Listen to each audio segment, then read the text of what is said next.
அனைவருக்கும் வணக்கம். விசுவாவசு வருட ஆவணி மாத ராசி பலன்கள். இந்த ஆவணி மாதம் நம்முடைய ராசி மற்றும் நம்முடைய லக்னத்துக்கு எப்படி இருக்கு அப்படிங்கறத இப்ப நம்ம டீடெயிலா கிளியரா பார்க்கலாம். வீடியோ ஸ்டார்ட் பண்றதுக்கு முன்னாடி நீங்க நம்ம சேனலை சப்ஸ்கிரைப் பண்ணாம இருந்தீங்கன்னா மறக்காம சப்ஸ்கிரைப் பண்ணிக்கோங்க. அப்படியே பக்கத்துல இருக்க பெல் சிம்பிளை கிளிக் பண்ணிக்கோங்க. அப்பதான் நாங்க போற இது போல யூஸ்ஃபுல்லான வீடியோக்கள் உங்களுக்கு உடனுக்குடனே நோட்டிபிகேஷனாக கிடைக்கும்.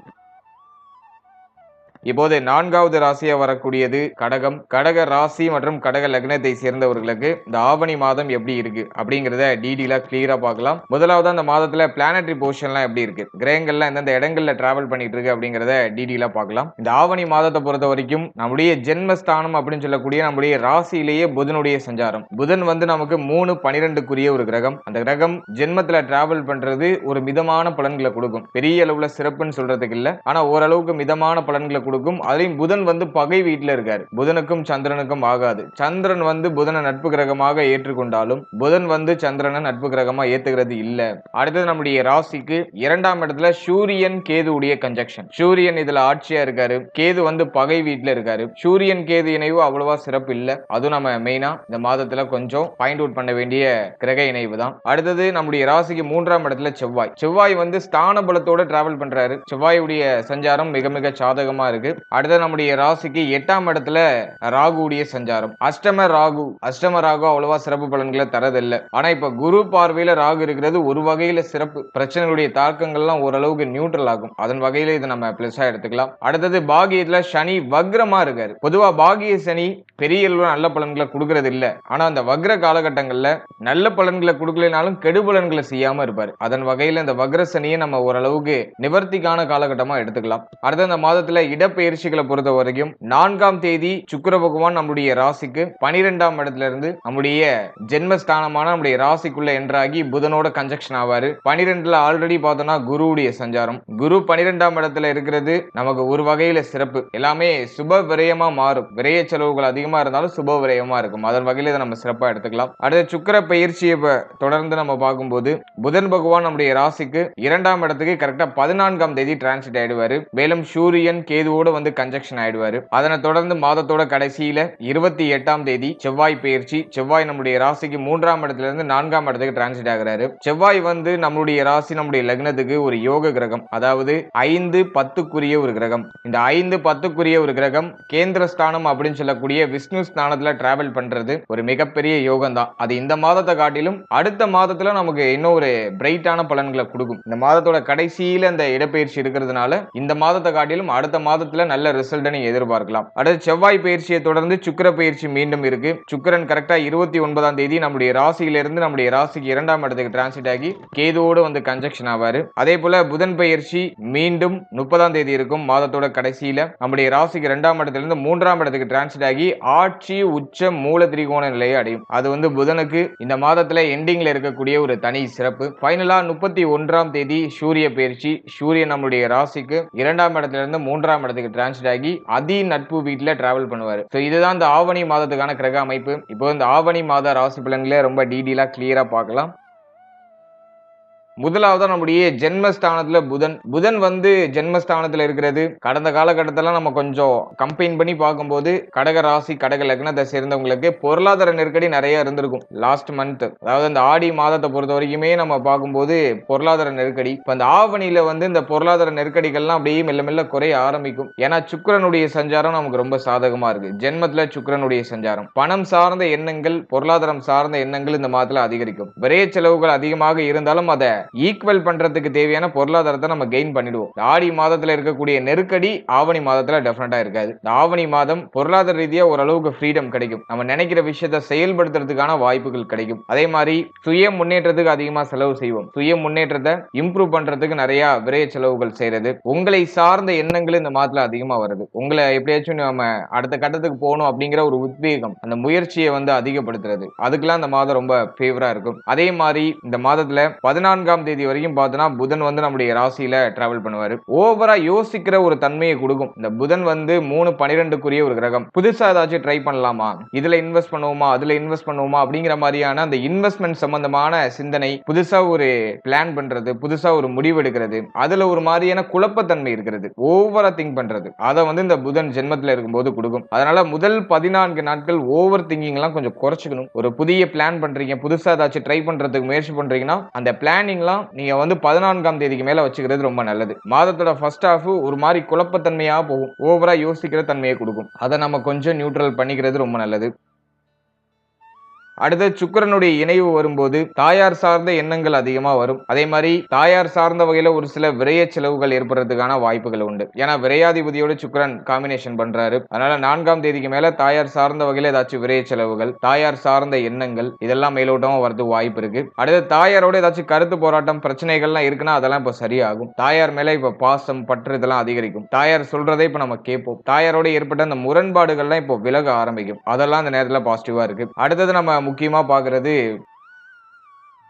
11ஆம் அதிபதி ஜென்மத்துல வரும்போது மூத்த சகோதரத்துவம் சார்ந்த வகையில இருந்த குழப்பங்களுக்கு ஒரு நிவர்த்தியை கொடுத்துரும். மூத்த சகோதரத்துவத்தோட ஏதாச்சும் பிரச்சனை இருந்துச்சுன்னா அது இப்போ சரியாகும். மூத்த சகோதரத்துவத்துக்கு சுப விரய செலவுகள் ஏற்படும். அடுத்தது நம்ம முக்கியமா பார்க்கிறது இப்போ வந்து மூத்த சகோதரத்துவத்து மேல பாசம் பற்று இதெல்லாம் அதிகரிக்க ஆரம்பிக்கும். ஸோ அதுக்கு இந்த மாதம் ஒரு ஃபேவரா இருக்கு. பொருளாதாரம் சார்ந்த சிந்தனை பீக்ல இருக்கும். நிறைய பணம் சம்பாதிக்கணும், அடுத்த கட்டத்து நம்ம எப்படியாச்சும் போகணுங்கிற அந்த ஒரு உத்வேகம் இந்த மாதத்துல அதிகரிக்கும். கடகத்துக்கு மைண்ட் செட் இப்போ வந்து ஸ்பீடு எடுக்க ஆரம்பிக்கும். அதெல்லாம் கடகத்துக்கு பாசிட்டிவா இருக்கு. அடுத்து 2ஆம் இடத்துல சூரியன் கேதுவுடைய கன்ஜெக்ஷன். 2ல பொதுவா சூரியன் கேது இருக்கிறது அவ்வளவா சிறப்பு இல்ல. அலி சூரியன் கேது காம்பினேஷன் வரும்போது வந்து பார்த்தோன்னா ஃபேமிலில ஒரு மாதிரி சுமையான அமைப்பை கண்ணில் காமிக்கும். அலி சூரியன் ஆட்சியா இருக்காரு, அதனால மேனேஜ் பண்றதுக்கான கெப்பாசிட்டி இருக்கும். இருப்பினும் ஃபேமிலில ஒரு மாதிரி சுமை அமைப்புகள் இருக்கும். குடும்பத்துல தேவைகள் அதிகரிக்கும். ஃபேமிலியோட கமிட்மெண்ட்டை ஃபுல்ஃபில் பண்றதுக்கு அதிகமா உழைக்க வேண்டிய சூழ்நிலை வரும். குடும்பத்தோட நீங்க இப்போ கன்ஜெக்ஷன்ல இருக்கீங்க, குடும்பத்தோட நீங்க டைம் ஸ்பெண்ட் பண்றீங்கன்னா அதிகமான கருத்து போராட்டங்கள் ஏற்படுறதுக்கு வாய்ப்பு இருக்கு. அதனால கடகம் பேச்சு வார்த்தைகள் ரொம்ப நிதானமா இருக்கணும். இந்த மாதத்துல கோபமான வார்த்தைகள், அவசரப்பட்டு வெளியிடக்கூடிய வார்த்தைகள் அதெல்லாம் அதிகமா வெளியில வரதுக்கு வாய்ப்பு இருக்கு. அதிகாரம் செலுத்தக்கூடிய வார்த்தைகள் வெளியில வரதுக்கு வாய்ப்பு இருக்கு. அது மற்றவருடைய கண்களுக்கு ஏதோ உங்களுக்கு ஆணவம் ஏறின மாதிரியான ஒரு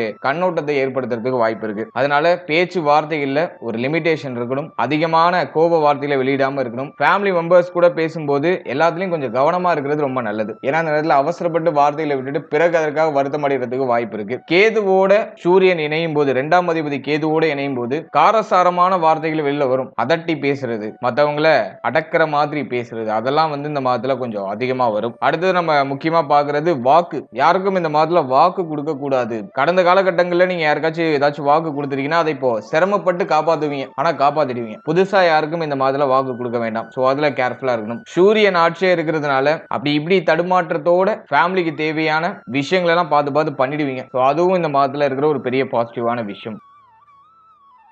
அடுத்த இந்த மாதத்துல சூரியன் ஆட்சி ஆகிற மாதம் அப்படிங்கிறதுனால கண் சம்பந்தமான விஷயங்களை கேர்ஃபுல்லா இருக்கணும். 2ஆம் இடத்தை நேத்திரஸ்தானம் சொல்லுவோம். 2ல சூரியன் ஆட்சி ஆகும் போது இந்த ஹீட்டால ஏதாச்சும் கண்ணுல பிரச்சனை வருது, உஷ்ணாதிக்கத்தினால கண்ணுல ஏதாச்சும் பிரச்சனை வருது, கண்ணுல ஏதாச்சும் கண்கட்டி வருது, இந்த ஹீட்டால ஏற்படக்கூடிய பிரச்சனைகள் கண்ணுல ஏற்படுறது வாய்ப்பு இருக்கு. கண் எரிச்சல் வரதுக்கெல்லாம் வாய்ப்பு இருக்கு. அதுல கண் சம்பந்தமான விஷயங்களை கேர்ஃபுல்லா இருக்கணும். அதே மாதிரி சூரியன் ஆட்சி ஆகிற மாதத்துல உஷ்ணம் அதிகமாகும். கடகத்துக்கு வந்து பார்த்தோன்னா உஷ்ணம் அதிகமாகிறதுக்கெல்லாம் வாய்ப்பு இருக்கு. அதுல பாடி ஹீட்டை அப்படியே மெயின்டைன் பண்றதுக்கு ட்ரை பண்ணுங்க. நல்லா வாரத்துக்கு ஒரு முறை எண்ணெய் தேய்ச்சி குளிக்கிறது, அதே போல குளிர்ச்சியான ஆகாரங்களை உள்ளுக்குள்ள எடுத்துக்கிறது. ஸோ அதெல்லாம் நீங்க கொஞ்சம் பார்த்து பண்றது ரொம்ப நல்லது. அடுத்தது ரொம்ப முக்கியம், சூரியனோட கேது, அதாவது தந்தை காரக கிரகத்தோட கேது அப்படிங்கிற ஒரு அசுப கிரகம் இணையும் போது, ஞான கிரகம் இணையும் போது தந்தை சார்ந்த எண்ணங்கள் அதிகரிக்கும். தந்தையாரால ஏதாச்சும் மன உளைச்சல், மன வருத்தம் இதெல்லாம் ஏற்படுறதுக்கு வாய்ப்பு இருக்கு. அதுலயும் இப்ப சனி பாக்கியத்துல வக்ரமா இருக்கிறதுனால எல்லாத்துலயும் ஓரளவுக்கு ஒரு ரிலீஃப்மெண்ட் இருக்கும். கடந்த காலகட்டங்களில் தந்தையாரோட ஒண்ணு போராட்டமா போயிருக்கும், அல்லது தந்தை சார்ந்த விஷயங்கள் ஏதாச்சும் வருத்தங்கள் ஏற்பட்டிருக்கும். ஆனா இந்த மாதத்துல இப்போ அந்த பிரச்சனைகள், குழப்பங்கள், வருத்தங்கள் எல்லாம் குறையும். இருப்பினும் தந்தை சார்ந்த எண்ணங்கள் கொஞ்சம் எழுச்சி பெற ஆரம்பிக்கும். அந்த ஞான கிரகத்தோட சூரியன் இணையும் போது தந்தையார் மேல ஒரு மாதிரி டிஃபரெண்டான ஃபீல் வரும். அப்படியே ஒரு மாதிரி கருத்து போராட்டமா போன இடத்துல ஒரு டிஃபரெண்டான ஒரு வைப்ரேஷன் இப்ப கிரியேட் ஆகும். அதை அந்த ஞான கிரகமான கேது அதை ஏற்படுத்துவாரு. இருப்பினும் தந்தை சார்ந்த உறவு, தந்தையாருடைய உடல் ஆரோக்கியம் சார்ந்த விஷயம், இதுல எல்லாம் கொஞ்சம் கேர்ஃபுல்லா இருக்கிறது ரொம்ப நல்லது. இதுல நம்ம கொஞ்சம் நிதானமா இல்ல அப்படிங்கிற பட்சத்துல இதுல ஏதாச்சும் வருத்தங்களை ஏற்படுத்துறதுக்கு வாய்ப்புகள் அதிகபட்சமா உண்டு. நீங்க கேர்லெஸ்ஸா இருக்கிற பட்சத்துல ஏதாச்சும் நம்மளுக்கு மைனஸ் ஆகிறது வாய்ப்பு இருக்கு. கொஞ்சம் கேர்ஃபுல்லா இருந்தோம்னா எதுவும் நெகட்டிவ்ல போகாது, எல்லாத்தையும் நம்ம இழுத்து பிடிச்சி சரி பண்ணிடலாம். அடுத்தது 3ல செவ்வாய். செவ்வாய் 3ல இருக்கும்போது தைரியத்தை அதிகமா குடுத்துரும். என்னதான் நம்ம வந்து ஓவரா யோசிச்சாலும் ஏதாச்சும் ஒரு விஷயத்த பண்ணி ஆகணுங்கிற ஒரு முடிவுக்கு வந்துரும். இந்த ட்ரை மைண்ட் செட் அது வந்து இப்போ அதிகமாகும். புதிய முயற்சிகள்ல இறங்கும். புதிய முயற்சிகள் வெற்றியை கொடுக்கும். சனி வக்ர பார்வை தான் செவ்வாய் மேல பதியுது. அது பெருசா நெகட்டிவ் பண்ணிடாது. இந்த மாதத்தை பொறுத்த வரைக்கும் செவ்வாயோட போர்ஷன் ஓகே நல்லா தான் இருக்கு. அதனால புதிய முயற்சிகள் டெஃபினட்டா வெற்றியை நோக்கி பயணிக்கும். புதுசா ஏதாச்சும் நீங்க ட்ரை பண்ணணும்னு நினைக்கிறீங்கன்னா அதை தாராளமா பண்ணலாம். செவ்வாய் வந்து பார்த்தோம்னா நமக்கு 5 பிளஸ் வந்து 10 அதாவது பூர்வ புண்ணிய ஸ்தானா அதே போல ஜீவன ஸ்தானா இதுக்கு அதிபதியா செவ்வாய் வந்துருவாரு. செவ்வாய் நமக்கு யோக கிரகம். அது 3ல இருக்கிறது ஸ்தான பலத்தோட இருக்கிறது ரொம்ப நல்லதுதான். இப்போ செவ்வாய் வந்து 3ஆம் இடத்துல இருக்கிறதுனால தொழில் உத்தியோகம் சார்ந்த வகையில ஏதாச்சும் நீங்க புதுசா ட்ரை பண்றீங்கன்னா அது வெற்றி ஆயிடும். தொழில் உத்தியோகத்துல இருந்த தொய்வு நிலைகள் சரியாக ஆரம்பிக்கும். தொழில் உத்தியோகத்துல ஓரளவுக்கு மன நிறைவு மன நிம்மதி, தொழில் உத்தியோகத்துல ஏதாச்சும் சுப மாற்றங்கள் ஏற்படுறது, புதிய முயற்சிகள் வெற்றி ஆகிறது. சோ அதெல்லாம் சிறப்பா இருக்கு. உத்தியோகம் இல்லாதவங்க இந்த மாதத்துல உத்தியோகத்துக்கு ட்ரை பண்றீங்கன்னா அதுல ஒரு சுப செய்தி டெஃபினட்டா கிடைச்சிடும். உத்தியோகம் இல்லாதவங்களுக்கு நல்ல உத்தியோக வாய்ப்பு கிடைச்சிடும். நிறைய பேர் அந்த சூழ்நிலைக்கு தள்ளப்படுறதுக்கும் வாய்ப்பு அதிகம். ஏன்னா வந்து பொருளாதாரம் சார்ந்த எண்ணங்கள் அதிகமா வரும். பணம் சம்பாதிக்கணும் அப்படிங்கிற அந்த ஒரு எண்ண ஓட்டம் இப்போ அதிகமா இருக்கும். மைண்ட் செட் ஃபுல்லா பணம் சார்ந்த எண்ணங்கள் தான் இருக்கும். அதனால நிறைய பேர் தொழில் உத்தியோகம் சார்ந்த வகையில ஒரு நல்ல மாற்றத்தை நோக்கி டெஃபினட்டா பயணிப்பாங்க. அடுத்தது நம்ம முக்கியமா பாக்குறது ஆல்ரெடி நீங்க ஒரு பிசினஸ் பண்ணிட்டு இருக்கீங்க, ஏதாச்சும் ஒரு தொழில் பண்ணிட்டு இருக்கீங்கன்னா அது ஏதாச்சும் தொய்வு நிலையில போயிட்டு இருந்துச்சுன்னா அது இப்போ சரியாகும். இப்ப லாபங்கள் கிடைக்க ஆரம்பிக்கும். நஷ்டத்துல போயிட்டு இருந்த தொழில் கூட இப்ப லாபத்தை நோக்கி பயணிக்கும். எனவே தொழில் உத்தியோகம் இதுக்கெல்லாம் வந்து இந்த மாதம் ரொம்ப பாசிட்டிவா இருக்கு. இது நெகட்டிவ்ல இல்ல. அடுத்தது நம்ம முக்கியமா பாக்குறது 5ஆம் அதிபதி 3ஆம் இடத்துல. குழந்தை பாக்கியம் இல்லாதவங்களுக்கு குழந்தை பாக்கியத்துல சுப செய்தி கிடைக்கும். இப்போ ட்ரை பண்ணலாம். அடுத்தது பிள்ளைகள் சார்ந்த வகையில் ஏதாச்சும் வருத்தங்கள் இருந்துச்சுன்னா அதெல்லாம் இப்ப சரியாகும். பிள்ளைகளால ஒரு மகிழ்ச்சி ஆனந்தம், பிள்ளைகளுக்கு ஹெல்த் ரிலேட்டடா ஏதாச்சும் பிரச்சனை இருக்குன்னா அது சரியாகும். பிள்ளைகளுடைய வளர்ச்சி இந்த மாதத்துல ரொம்ப சிறப்பா இருக்கும். பிள்ளைகளால பெருசா எதுவும் நெகட்டிவா இருக்காது. பிள்ளைகளுடைய சப்போர்ட் உங்களுக்கு பூர்ணமா இருக்கும். அதெல்லாம் இந்த மாதத்துல பாசிட்டிவா இருக்கு. அடுத்த பிள்ளைகளுக்கு சுப விசேஷம் ஏதாச்சும் பண்ணணும்னு நினைக்கிறீங்கன்னா அதை இந்த மாதத்துல செய்யலாம். சுப விரைய செலவுகள் செய்யறதுக்கு இந்த மாதம் ஏதுவான மாதம் இருக்கும். அதுவும் இந்த மாதத்துல பாசிட்டிவா இருக்கு. அடுத்து இந்த காதல் உறவுல இருக்கக்கூடியவர்களுக்கு கடந்த காலகட்டங்களில் ஏதாச்சும் வருத்தங்கள் ஏற்பட்டு இருந்துச்சுன்னா அது இப்போ சரியாகும். காதல் உறவு ஓரளவுக்கு சுபத்துவத்தை நோக்கி பயணிக்கும். காதல் உறவுல இருந்த அந்த குழப்பங்கள் வருத்தங்கள் எல்லாம் இப்ப சரியாகும். காதல் உறவு இப்போ வந்துட்டு ஒரு நல்ல மாற்றத்தை நோக்கி பயணிக்கும். அடுத்த காதல் உறவை திருமண உறவா கன்வெர்ட் பண்ணலாமா, அதுக்கு பாசிட்டிவா இருக்கா அப்படின்னு பார்க்கும்போது இந்த மாதத்துல ட்ரை பண்ணலாம். ஃபேமிலியில பேசலாம். ஏன்னா வந்து சுக்கிரன் வந்து ஜென்மத்துக்கு வராரு. அலி சுக்கிரனுடைய பார்வையெல்லாம் பார்த்தோம்னா 7ஆம் இடத்துல கனெக்ட் பண்ணுது. அதே மாதிரி குரு 12ல 4ஆம் இடத்தை சுபத்துவப்படுத்துறாரு. குருவுடைய பார்வை 4ஆம் இடத்தை சுபத்துவப்படுத்துது. சனியும் இப்ப வக்ரத்துல இருக்காரு. அதனால இப்ப வந்துட்டு ஒரு நல்ல டைம் பீரியட். காதல் உறவா திருமண உறவா கன்வெர்ட் பண்றதுக்கு பேசுறதுக்கு ட்ரை பண்ணலாம். அதுக்கான பாசிபிலிட்டிஸ் சிறப்பான முறையில் இருக்கு. அடுத்தது நம்ம முக்கியமா பாக்குறது திருமண முயற்சி திருமண வாழ்க்கை. இந்த மாதத்துல நீங்க திருமண முயற்சி பண்ணும்போது அதுல சுப செய்தி டெஃபினட்டா கிடைச்சிடும். ஏன்னா வந்து சுக்கிரன் புதன் இணைவு ஒரு காம்பினேஷன் நல்லா இருக்கு. அதே மாதிரி சுக்கிரனுடைய பார்வை 7ஆம் இடத்துல பதிகிறதும் நல்லதுதான். சுக்கிரன் வந்து நமக்கு யோக கிரகம், அதாவது 4-11க்குரிய ஒரு கிரகம். அது போயிட்டு 7ஆம் இடத்தை பாக்குறது ரொம்ப நல்லது. எனவே இந்த மாதத்தை பொறுத்த வரைக்கும் திருமண முயற்சி வெற்றியை நோக்கி பயணிக்கும். திருமண முயற்சியில சுப செய்திகள் கிடைக்கும். அடுத்து திருமண வாழ்க்கையை பொறுத்த வரைக்கும் வாழ்க்கை துணையால ஏதாச்சும் மன உளைச்சல் வருத்தங்கள் கடந்த காலகட்டங்களில் இருந்துச்சுன்னா அது இப்போ டோட்டலா சரியாகும். இந்த மாதம் வந்து ஒரு ஹீலிங்கான ஒரு டைம் பீரியட். வாழ்க்கை துணை சார்ந்த வகையில ஒரு மகிழ்ச்சி ஆனந்தம்லாம் இப்ப கிடைக்கும். மேலும் வாழ்க்கை துணையால ஏற்பட்ட விரைய செலவுகள் இப்ப குறையும். வாழ்க்கை துணை இப்ப உங்களுக்கு சப்போர்ட்டிவா இருப்பாங்க. நீங்க யோசிக்கிற விஷயங்களுக்கு உங்களுக்கு ஒரு உறுதுணையாக இருந்து அந்த விஷயத்துல உங்களை வெற்றியடைய வைப்பாங்க. அதனால வாழ்க்கை துணை சார்ந்த வகையில என்னெல்லாம் மைனஸா இருந்துச்சோ அதெல்லாம் பாசிட்டிவா மாறும். எல்லாமே பிளஸ்ஸா மாறும். அதெல்லாம் வந்து ரொம்ப சுபத்துவமா இருக்கு. அதனால திருமண வாழ்க்கையை பொறுத்த வரைக்கும் இந்த மாதத்துல எதுவும் நெகட்டிவா இல்ல, நல்ல ஒரு அமைப்புல இருக்கு. இருப்பினும் அஷ்டமத்துல ராகு இருக்கிறதுனால வாழ்க்கையினுடைய ஹெல்த்ல மட்டும் கொஞ்சம் கேர்ஃபுல்லா இருக்கணும். வாழ்க்கையினுடைய உடல் ஆரோக்கியம் ஒரு ஸ்டேபிளா இருக்காது. ஏதோ ஒரு மாதிரி ஏற்ற இறக்கமாக இருக்கிறதுக்கு வாய்ப்புகள் இருக்கு. அதனால அதுல மட்டும் நம்ம கொஞ்சம் கேர்ஃபுல்லா இருக்கணும். அடுத்தது நம்ம முக்கியமா பாக்குறது அஷ்டமத்துல ராகு. இது என்ன மாதிரியான பலன்களை கொடுக்கும்? குரு சண்டால யோகத்துல இருக்கக்கூடிய ராகு, குருவுடைய பார்வை வாங்கிய ராகு. இது வந்து பார்த்தோன்னா பொதுவா வந்து பார்க்கும்போது கடகத்துக்கு ஹெல்த் இஷ்யூஸ் அதிகமா கொடுக்கறதுக்கு வாய்ப்பு உண்டு. ஆனா குரு பார்வையில இருக்கிறதுனால ஹெல்த் இஷ்யூஸ் வந்தாலும் உடனே சரியாயிடும், நிவர்த்தி ஆயிடும் அப்படிங்கிற அமைப்புக்கு வந்துடும். அதனால அதை நம்ம பெருசா நெகட்டிவா எடுத்துக்க வேண்டாம். இருப்பினும் உணவு முறை, நீங்க சாப்பிடக்கூடிய இந்த உணவுல காரசாரமான உணவுகள்லாம் கொஞ்சம் குறைச்சிக்கிறது, அதே மாதிரி இந்த வயிறு சம்பந்தமான விஷயங்கள்ல கொஞ்சம் கேர்ஃபுல்லா இருக்கிறது. சோ இதுல எல்லாம் நம்ம கொஞ்சம் கவனம் இருக்கிறது ரொம்ப நல்லது. அதே மாதிரி கழிவு நீக்க உறுப்புகள், வயிறு சம்பந்தப்பட்ட விஷயம், இதுல எல்லாம் நம்ம கொஞ்சம் கவனமா இருக்கணும். அடுத்தது ராகு அஷ்டமத்துல இருக்கும்போது இந்த வண்டி வாகனத்துல டிராவல் பண்ணும்போது கொஞ்சம் நிதானமா கவனமா டிராவல் பண்ணணும். ஏன்னா நம்ம யோசனை எங்கேயோ இருக்கும், ஆனா நம்ம வண்டி ஓட்டிட்டு இருப்போம். நல்லா கவனமா வண்டி வாகனத்தெல்லாம் இயக்குங்க, சேஃபா இருங்க. அதெல்லாம் கொஞ்சம் பாத்துக்கோங்க. மற்றபடி ஹெல்த் ரீதியா ஏதாச்சும் ட்ரபிள் இருந்தாலும் அது சரியாயிடும், அதனால கவலைப்பட வேண்டாம். இந்த மாதத்துல மேஜரா எந்த பிரச்சனையும் இருக்காது. உடல் ஆரோக்கிய ரீதியா மேஜரா எந்த பிரச்சனையும் இருக்காது. இருப்பினும் சூரியன் கேது காம்பினேஷன்ஸ் வரதுனால உஷ்ணம் உடல்ல அதிகரிக்கிறதுக்கு வாய்ப்பு இருக்கு. பல் சம்பந்தமான விஷயம், கண் சம்பந்தமான விஷயம், காது சம்பந்தமான விஷயம், இதுல எல்லாம் ஏதாச்சும் பிரச்சனை வரலாம். இந்த ENT ப்ராப்ளம் சொல்லுவாங்க. தொண்டை, கழுத்து, இந்த கண்ணு, முகம் இது சார்ந்த விஷயங்கள் ஏதாச்சும் ஒரு சில ஏற்றத்தாழ்வுகள் ஏற்படுறதுக்கு வாய்ப்பு இருக்கு. அதுல மட்டும் நம்ம கொஞ்சம் கேர்ஃபுல்லா இருந்துட்டோம்னா இந்த மாதம் ரொம்ப சிறப்பா இருக்கும். ஃபைனலா 12ல குரு இருக்கும்போது நிறைய பயணத்தை கொடுத்துருவாரு, நிறைய அலைச்சலை கொடுத்துருவாரு. ஒரு இடத்துல ஒரு மாதிரி ஸ்டேபிளா இருக்க முடியாது. தொடர்ச்சியா மாற்றங்கள் ஆயிட்டே இருக்கும். லைஃப்ல நிறைய மாற்றங்களை இந்த 12ல குரு இருக்கும்போது தான் பண்ணுவாரு. நிறைய பயணம், ஒன்னு ஆன்மீகம் சார்ந்த பயணம் அல்லது ஏதோ ஒரு விஷயத்துக்காக அலையக்கூடிய ஒரு சூழ்நிலை, தொழில், உத்தியோகம், ஃபேமிலி, இப்படி ஏதோ ஒரு விஷயத்துக்காக அலையக்கூடிய ஒரு சூழ்நிலை இருக்கும். நிறைய பயணத்தை கொடுக்கும். இருப்பினும் அதுல ஒரு மாதிரி ஒரு நல்ல ஆதாயத்தையும் கொடுத்துரும். நிறைய செலவுகளை கொடுக்கும். அது சுபவிரய செலவுகளா இருக்கும். அதன் வகையில இதை நம்ம பாசிட்டிவா எடுத்துக்கலாம். ஓவராலா அந்த ஆவணி மாதத்தை பொறுத்த வரைக்கும் கடகத்துக்கு ஒரு நல்ல ஒரு ஸ்கோர் தான் பண்ணிருக்கு. எதுவும் நெகட்டிவ்ல மேஜரா இல்ல. தந்தை சார்ந்த விஷயம், அதே மாதிரி ஃபேமிலி ரிலேட்டடான விஷயம், இதுல மட்டும் நம்ம கொஞ்சம் கவனமா இருக்கணும். முக்கிய முடிவுகள் சார்ந்த விஷயத்துல கொஞ்சம் கேர்ஃபுல்லா இருக்கணும். கோப உணர்வுகளை கொஞ்சம் குறைச்சுக்கணும். இதை மட்டும் நம்ம மேனேஜ் பண்றோம்னா போதும். மற்ற விஷயம்லாம் இந்த மாதத்துல ரொம்ப பாசிட்டிவா இருக்கு. வாழ்த்துக்கள்.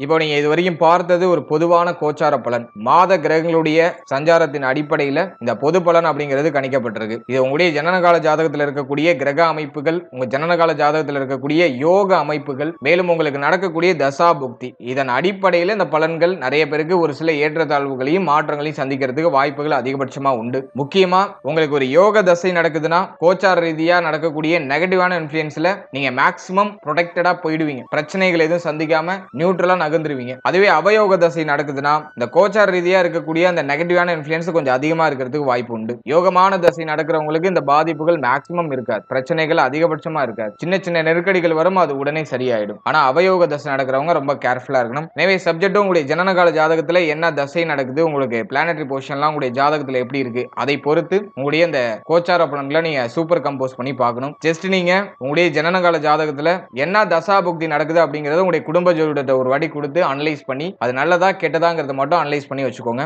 அதோட இந்த கோச்சாரத்தை நீங்க சூப்பர் கம்போஸ் பண்ணும்போது உங்களுக்கு இன்னும் தெளிவான ஒரு கிளாரிட்டி கிடைக்கும். மேலும் நம்மளுடைய சேனல்ல இதுக்கு முன்னாடி சனி வக்ர பயிற்சிக்கான சிறப்பு பலன்கள் ரொம்ப டீடைலா ரிலீஸ் பண்ணிருக்கோம். இந்த வீடியோக்கான லிங்க் டிஸ்கிரிப்ஷன்ல இருக்கு. டைம் இருக்கும்போது அதையும் செக் பண்ணி பாருங்க. அது மூலமாகவும் உங்களுக்கு ஒரு தெளிவு கிடைக்கும். மேலும் நம்மளுடைய சேனல்ல ஒரு ராசி, ஒரு லக்னம், ஒரு நட்சத்திரம், இது எல்லாத்துக்கும் பொது சிறப்பு பலன்கள் அப்படிங்கறத நம்ம ரிலீஸ் பண்ணிருக்கோம். வாழ்க்கை பலன் அப்படிங்கிற செக்மெண்ட்டை ரிலீஸ் பண்ணிருக்கோம். சோ அந்த பலன்களை நீங்க இன்னும் பார்க்கலனா அந்த பலன்களையும் ஒரு வாட்டி ட்ரை பண்ணி பாருங்க. அதுக்கான லிங்க் டிஸ்கிரிப்ஷன்ல இருக்கு. அந்த பதிவுல நீங்க பார்க்கும்போது உங்களை பற்றிய, உங்கள் வாழ்க்கை பற்றிய ஒரு தெளிவு, ஒரு புரிதல் உங்களுக்கு டெஃபினட்டா கிடைக்கும். சோ அதை நீங்க பார்க்கலனா அதை ஒரு வாட்டி ட்ரை பண்ணி பாருங்க. டைம் இருக்கும்போது பாருங்க. டிஸ்கிரிப்ஷன்ல லிங்க் இருக்கு. And finally very limited time. So be cool, stay happy, stay healthy and enjoy. வாழ்த்துக்கள். நன்றி.